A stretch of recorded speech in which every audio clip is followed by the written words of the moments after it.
네, 반갑습니다. 한 주간 잘 지내셨나요? 오늘은 우리 하우머스의 십자가 위의 예수 세 번째 말씀이죠. 세 번째 말씀 55페이지 요한복음에 나오는 말씀으로 예수님께서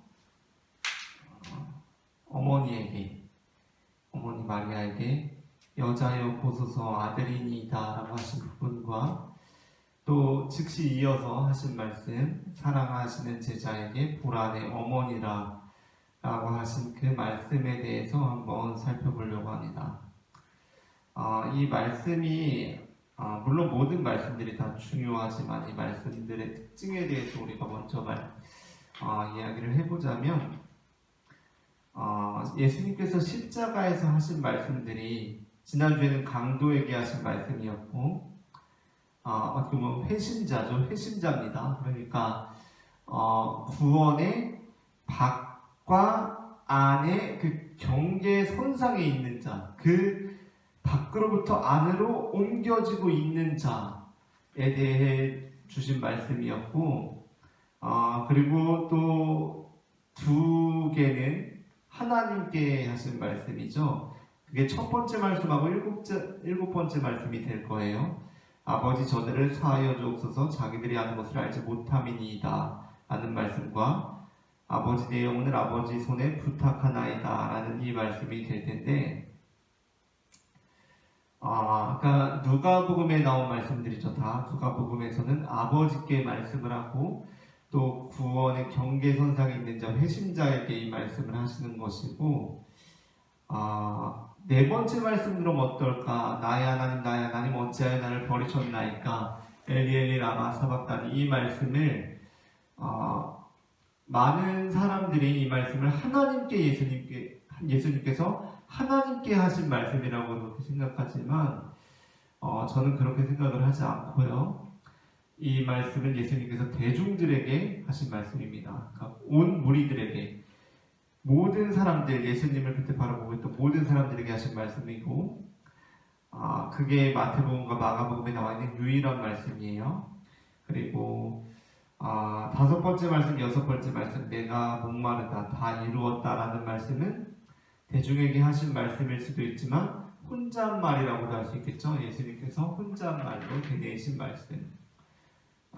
그리고 우리가 물론 알기 원하셨기 때문에 그 말씀을 입 밖으로 내신 것이고 요한복음의 공동체가 기술한 것이겠지만 어쨌든 그것이 자신 혼자서 하신 말씀이라고 할 수 있겠고, 근데 세 번째 말씀이 이제 특징적인 거, 물론 지금까지 말한 것들이 다 그 말씀 본연의 특징이지만 세 번째 말씀의 또 특징적인 것은 무엇이냐면 예수님께서 여자여라고 어머니에게 그 말씀을 하신 것이고, 또 하나는 예수님께서 그 사랑하시는 제자에게 주신 말씀이라는 겁니다. 제자. 여기 우리가 하우머스의 글을 보면서도 우리가 알게 되지만 제자에게 주신 말씀, 곧 교회에게 주신 말씀이라는 거예요. 예수님을 기억하는 공동체, 그 교회에게 예수님께서 자신의 어머니를 부탁하는 말씀을 하신단 말이에요. 그리고 요한복음서에도 보면 나오지만 그 이후로 그 사랑하시는 제자가 그 어머니를 돌보게 되었다라는 그런 말씀들도 나오게 되죠. 특별히 이제 이 구절은 두 개의 구절로 이루어져 있기 때문에 첫째는 어머니에게 하신 말씀이고 둘째는 사랑하시는 제자에게 하신 말씀이기 때문에 이 두 개의 포커스를 가지고 나누어야 하는 말씀인데 일단 이 글을 쭉 읽어보셨으면 어떤 분들은 이 마지막에 하우머스가 이런 말합니다. 66페이지의 마지막에 그렇기에 우리는 찬양받을 마리아여 은혜가 충만한 마리아여 우리를 위해 기도해 주소서라고 기도하는 것이다 라면서 글을 맺고 있어요. 그래서 이 전까지는 크게 은혜롭게 글을 읽었는데 이 마지막에 와서 탁 마음에 걸림이 되시는 분들이 있을 수 있습니다. 왜 그러냐면 찬양받을 마리아여 은혜가 충만한 마리아여 우리를 위해 기도해 주소서라고 우리는 그렇게 기도하는 것이다. 우리는 그렇게 기도한다. 기도할 수 있다라는 것이 개신교인들에게는 굉장히 거부감이 드는 표현이란 말이에요. 왜 그러냐면 이것이 천주교적인 카톨릭적인 그런 분위기를 진하게 풍기고 있기 때문이에요. 그렇죠? 우리가 이전에도 계속해서 나누었지만 하우어스는 천주교인이 아닙니다. 천주교 전통에서 있는 사람이 아니에요. 하우어스는 감리교인이에요. 어린 시절부터 감리교회에서 자라서 성장한 사람인데, 그렇다고 해서 우리가 감리교 안에 가둘 수 있는 인물은 아닙니다. 하우어스가. 이게 이제 중요한데, 하우어스 같은 경우는 감리교 출신에서 감리교에서 신앙생활을 하면서 자랐어요. 그리고 이후에도 감리교 대학에서 가르치는 일을 오래 했죠. 거기에서 이제 뛰어나게 인정을 받기도 했고. 그런데 그러다 감리교 안에 갇히는 인물이 아닙니다. 이후에는 하우어스가 다른 신앙 전통들에서 신앙생활을 많이 해요. 물론 그가 이제 그 한나의 아이라는 그의 책에 나오지만 우선적으로는 어느 곳을 가든지 감리교회를 좀 찾아보려고 합니다. 그러나 교회라는 것이 개신교가 그렇잖아요. 그렇죠? 감리교회라고 해서 감리교회 전반적인 분위기라는 게 사실 없어요. 그 교회마다 다르기 때문에 분위기나 신학이나 방향이 교회마다 다르기 때문에 하우어스가 거기서 좀 어려움을 느끼고 그냥 다른 교파들도 다니기 시작하고 거기에 굳이 개신교가 아니라 다른 기독교 교파들이 다 포함되는 거예요. 그렇죠? 천주교나 정교회나 이런 것들도 될 수 있겠죠. 그런 쪽으로 하우어스가 다 다니면서 하우어스가 또 예전적인 그런 거에 굉장히 감각이 있는 분이시기 때문에 그렇게 이제 신앙생활을 해요. 그렇기 때문에 이제 하우어스가 이런 표현들도 거부감이 없이 이제 하우어스는 사용을 할 수가 있는 거예요. 그러나 이제 우리 기본적으로 한국 땅에서, 한국 교회에서, 개신교회에서 신앙생활을 하고 있는 분들은 이 표현이 분명히 마음에 걸리게 되실 거예요. 찬양받을 마리아여, 은혜가 충만한 마리아여, 우리를 위해 기도해 주소서라는 이 표현이 걸림이 돼요. 왜 그렇죠? 우리는 오로지 하늘에 계신 하나님께 기도할 뿐이고 그분께만 영광과 찬송을 올려드릴 뿐이지 마리아에게 그러한 행위를 하지는 않기 때문이에요. 특별히 한국 교회에서 개신교회에서 신앙생활을 하는 이들은 성모 마리아에 대한 찬양과 그분의 성상을 숭배하는 것에 대해서 굉장한 거부감을 가지고 있죠. 그런 형상 숭배에 대해서 우상이라는 생각을 가지고 있기 때문에 물론 그것은 우리가 지켜야 하는 신앙이고 따라야 하는 길이지만 그러나 그렇다고 해서 우리가 성모 마리아, 그러니까 마리아에 대해서 지나치게 폄하하는 경향은 또 지양해야 됩니다. 그러니까 그렇게는 하지 말아야 된다는 얘기예요. 물론 마리아를 숭배하는 것은 잘못된 일이죠. 마리아를 기본적인 인간보다도 숭배해서 마치 그는 무결한 존재로서 이렇게 숭배하는 것은 우리가 잘못된 일이라고 분명히 비판해야 하는 것이지만 그렇다고 해서 그 성모 마리아를 지나치게 폄하하는 것 또한 피해야 할 일이다라는 겁니다. 마리아는 위대한 인물입니다. 그렇죠? 마리아는 위대한 인물이에요. 우리가 이것을 회복해야 할 필요가 있어요. 물론 이 성모 마리아를 숭배하는 것과 남녀에 대한 차별이 같은 맥락을 하는 것은 아닙니다. 왜냐하면 천주교 같은 경우는 성모 마리아를 숭배하지만 그렇다고 여자를 숭배하는 건 아니거든요. 그러니까 천주교에서 성모 마리아는 여자가 아닙니다. 여자가 아니에요. 어머니예요. 어머니. 어머니가 여자지라고 할 수 있지만 그게 아니에요. 성모 마리아는 여자가 아니고 완전히 무흠하고 무결한 어머니로서의 존재란 말이에요. 그래서 숭배를 하는 거죠. 그래서 이 성모 마리아 숭배와 남녀에 대한 이 차별과 평등이 같은 맥락을 할 수는 없지만 우리가 이 정신을 복원해야 하는 건 뭐냐면 우리는 오히려 성모 마리아가 여자라고 보잖아요. 그래서 여자라고 봐요. 예수님 낳고도 그 동생들을 출산했다고 보는 것이 개신교 전통이에요. 실제로 그 예수님의 형제들이 나오는데 그들이 사촌이 아니라 예수님의 형제들이다라고 말하는 것이 바로 개신교의 전통입니다. 그 야고보서를 기록한 야고보도 그렇다고 보는 것이고요.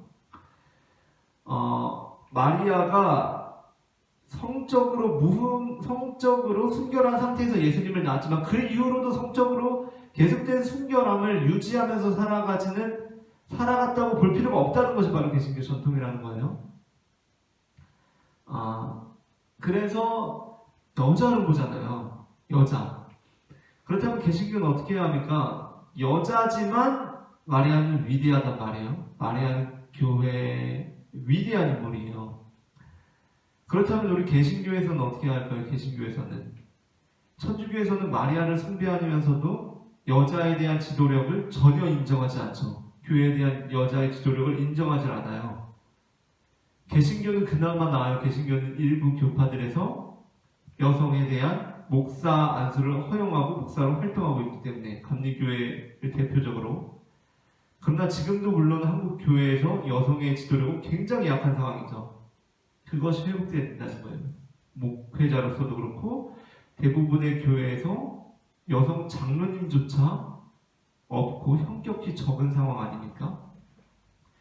그런 상황 속에서 여성의 지도력이 분명히 발휘되어야 하고 동등하게 이루어져야 한다는 것을 남성들뿐만 아니라 여성들도 그것을 기억하고 그것에 이제 그렇게 되도록 우리가 교회를 이루어가야 한다는 겁니다.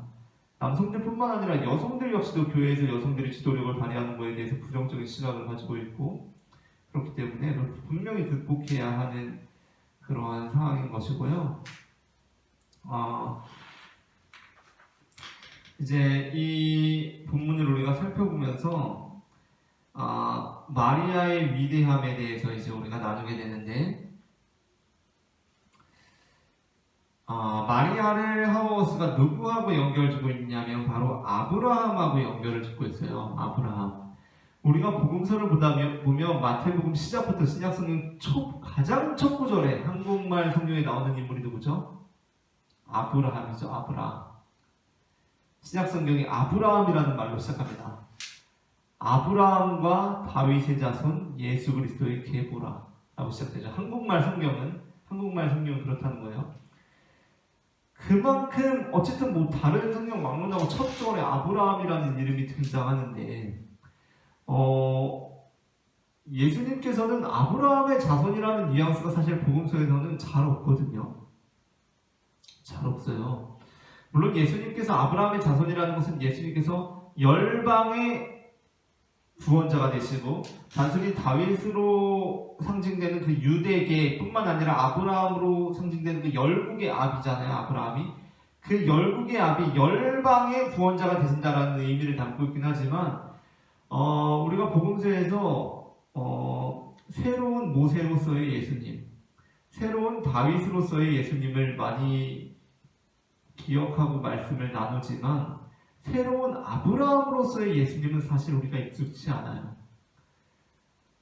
저도 설교를 하면서 아브라함에 관한 말씀을 몇 번은 드린 것 같은데 직접적으로 이걸 예수님과 연결을 짓지는 않았던 것 같은 생각이 나는데 왜 그러한가? 하우스가 여기서 아주 흥미로운 주장을 합니다. 칸탈라메사라는 그의 책을 통해서 이제 그가 주장을 하는 것인데, 칸탈라메사의 마리아 교회의 거울이라는 책의 주장을 그가 다시 한번 이제 반복적으로 주장하는 것인데 뭐냐면, 예수님께서 새로운 모세, 새로운 다윗, 새로운 아담으로 그렇게 복음서나 바울 서신에서 주장되지만 왜 새로운 아브라함으로 주장되지 않는가? 바로 새로운 아브라함은 누구기 때문이다? 마리아이기 때문이다라고 말하고 있어요. 새로운 아브라함은 마리아이기 때문이다. 자, 여기에서 이제 아브라함이 주님의 부르심을 받았을 때 제가 여기 있습니다라고 고백한 것과 마리아의 그 고백이 같은 맥락을 하고 있다는 것이 중요하고, 그리고 또 왜 예수님께서 새로운 아브라함이 되실 수 없는가?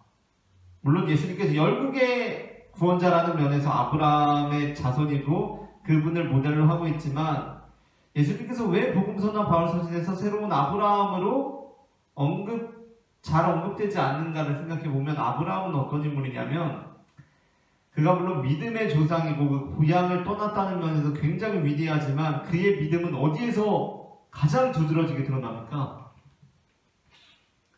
아브라함의 믿음은 그 아들 이삭과의 관계에서 굉장히 중요하게 드러난단 말이에요. 아브라함의 믿음은 그 아들 이삭을 얻는 것과 그 아들 이삭을 제물로 바치는 데서 아브라함의 믿음이 확꽃이 핀단 말이에요. 거기에서 이제 가장 아름다운 모습으로 우리에게 드러난단 말이에요. 그러한 면에서 예수님하고는 직접적인 관련을 맺기가 좀 어렵죠. 왜죠? 예수님께서는 자녀가 없으신 분이시기 때문이에요. 예수님께서는 결혼도 하지 않으셨고 자녀도 없으시고 우리 교재에서도 말하고 있는 것처럼 책에서. 그러나 그 아들 그리고 그 아들이 제물로 드려지는 그 장면에서 위대한 믿음으로 나타나는 인물이 누굽니까? 복음서에서 바로 마리아라는 겁니다. 마리아. 그런 면에서 마리아의 위대함 그리고 마리아가 새 아브라함으로 이렇게 언급이 되고 있는 것이고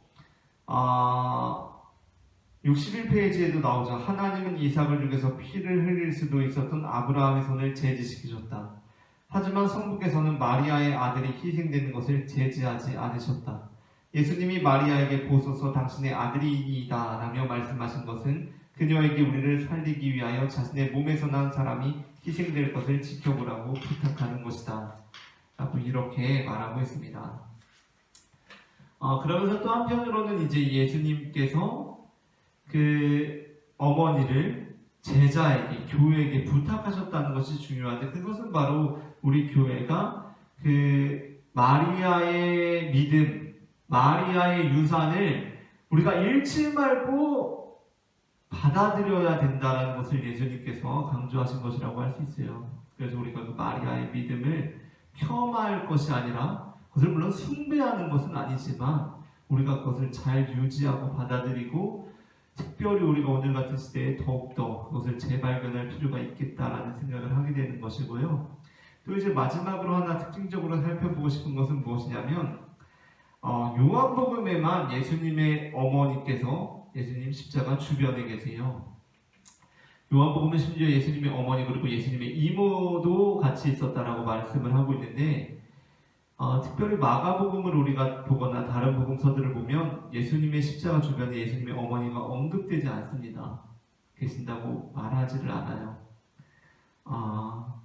요한복음만이 그것을 말하고 있고 그것이 이제 상충되지 않는다, 모순되지 않는다라고 말하는 사람들은 다른 복음서에서도 다른 여자들도 있었다라고 말하는 면에서 이게 모순되는 것이 아니라고 하지만 왠지 꺼름칙한 면은 남죠, 그렇죠? 다른 이름들을 다른 복음서에서 분명히 소개하고 있거든요. 막달라 마리아 오늘 본문을 비롯해서 다른 이름들을 소개하고 있는데 예수님의 어머니가 계신데 소개하지 않았다? 그저 다른 여인들과 함께 한 묶음으로 되어 있다라는 것이 썩 납득이지 않는 그러한 말씀이기 때문에 그래요. 그러나 이 요한복음에서는 예수님의 어머니 마리아를 언급하고 있다는 거예요. 예수님의 어머니 마리아가 중요해요. 왜 그러냐면 마태복음과 마가복음 물론 마리아 중요하지만 많이 언급되질 않아요. 누가복음에서 마리아 중요합니다. 탄생설화에서 요셉이 아니라 마리아가 주도적인 역할로 등장을 하고 있어요. 그러나 요한복음에서도 마리아가 중요한데 왜 그러냐면 마리아가 예수님께서 처음 기적을 행하시는 장면, 즉 복음서에서 유일하게 요한복음에만 나오는 물이 포도주로 변화시키는 사건에서 예수님께서 마리아가 예수님을 자신의 아들로 대하기도 하지만 우리의 삶을 변화시키는 구원자로 인정하고 있는 어머니로 등장하고 있기 때문에 그것이 중요해요. 그래서 요한복음에서 그 마리아가 복음서 서두에 예수님을 구원자로 인정하는 자신의 아들이지만 구원자를 인정하는 그 예수님의 어머니이자 제자로서 등장을 하고 또 후반부에 예수님의 어머니이자 또한 그 구원자를 바라보는 한 사람의 제자로 그렇게 등장한다는 것이 중요한 부분이라고 할 수 있겠습니다. 오늘은 우리 세 번째 말씀에 대해서 살펴보았고 다음 주에는 네 번째 말씀 나의 하나님 어찌하여 나를 버리셨나이까 마태복음과 마가복음에 나오는 유일한 예수님의 말씀 십자가에서 하신 유일한 말씀 우리가 함께 살펴보도록 하겠습니다. 감사합니다.